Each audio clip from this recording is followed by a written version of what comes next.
How do you change a story? How do you make the impossible real?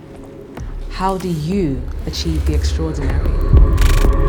My definition of success is achieving all the things that I started out wanting to achieve by starting my company. I prioritized and I continued to sing in my language, and I continued giving the shock value in terms of the lyrics and the dance moves, and I never stopped being myself for one day. Growing up, I just told myself that this is what I want to do. I don't want to give up on anything. I don't want anyone to tell me what to do. I choose to challenge myself. I wanted to be that girl that would come on the show and prove that you can be more. We're way more than what people perceive us to be. So I feel like to an extent, I achieved what I wanted to achieve.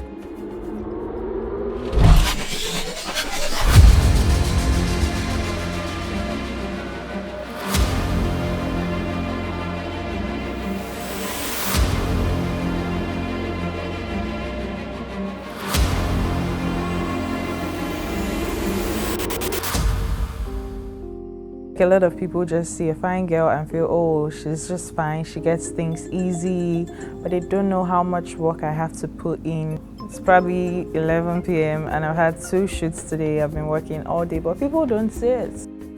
I got my fair share of no's, of you're not good enough, and I had to prove everybody wrong. I remember going for one competition and I was told I wasn't good enough. It hurt me so bad because I thought, that was the beginning of good things. So when you look good, you're stylish, you just basically present yourself really well. There's this stereotype that there's nothing up there. It's interesting because they just assume that you can't do anything else, but just look good. The people in your family, they just tell you, you don't have to go into sport, you can't play football, you're not a boy, you should stay at home. Or the society just tell you sometimes, you look too much like a boy, you're not beautiful like a lady. I just try to absorb the love and not pay attention to trolls. There's so many things that make me me, outside of just being an actor. For one, I studied filmmaking and script writing, so I have a degree in both. So yeah, it was about time that I changed it up a bit and decided to do something totally different. And that's when I produced my first documentary titled Skin, from the Nigerian perspective, and understanding how women in Nigeria experience colorism and why. It now showed a different side of me. We now got to see Beverly Nye, the producer, and yeah, it's been a beautiful journey since then. I told myself, I said, I'll work on myself, and so I joined the band, and there I learned how to perform to a live audience.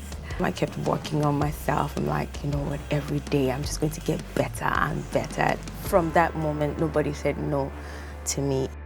I started my business in 2012 and, as a loan, and then the next year we had 2 employees and 5 employees, and today we have over 60 full-time employees and about 20-odd part-time employees, and that number continues to grow. I choose to challenge myself. When I also got the opportunity of going into football professionally, I gave myself that assignment that what I want to do in life is I want to become a professional footballer now that I have the opportunity, and I'm going to make use of it. 100% of my management team is actually female, which is something I'm very proud of. I think the women who work with me are the best regardless. I'm really proud and honored to create an environment for them to be able to thrive. When I started, a lot of people were skeptical about, the language I was using in terms of the Yoruba language and then what I was actually saying. But it gave that shock value, and I was ready for it. What gives men the right to talk about women, and women can't do the same, talk about themselves? So I'm like, women talk about a lot of things in private, and I wanted to do that through music in public. We need more women having opportunity to take more space, and I'm happy that that is happening slowly but surely. Women are being bolder and, allowing themselves to shine in all areas, in all fields, and I think that's fantastic. The work we do is important. We have the opportunity to change our stories and those of so many women around the world. So stay fierce. Own it like a queen, no apologies.